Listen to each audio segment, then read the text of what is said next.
What is the Carter Center? Tell me a little bit about that. Sure. Carter Center Mental Health Program is one of our health programs. Most of our health programs work on parasitic diseases in an international setting.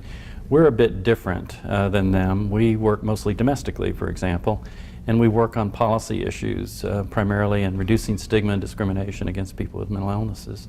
So we are a bit different than other Carter Center programs. How did the Carter Center Mental Health Program get started?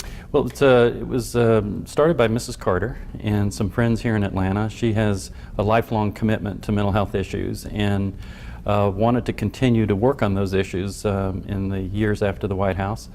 A suggestion was made that she could hold an annual symposium on mental health, which she did in collaboration with the Department of Psychiatry at Emory.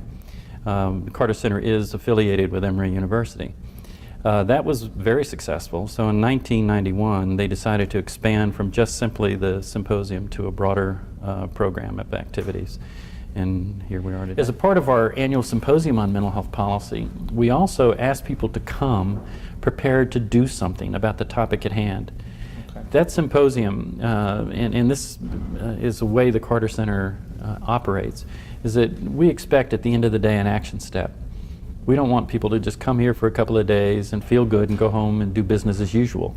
We want them to come here, actively participate, hopefully learn something that they can take home and use. And then about 6 months later or so, we send out a survey questionnaire to see if they did anything with it.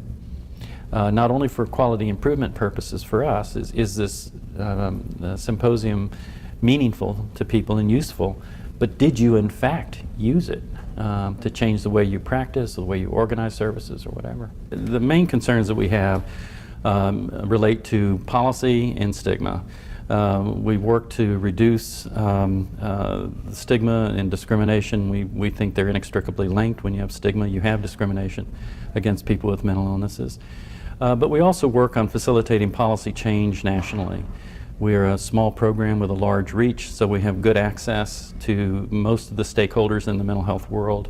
And we're able to work with them on moving policy issues along as well. And we're particularly concerned about issues of access and quality of care.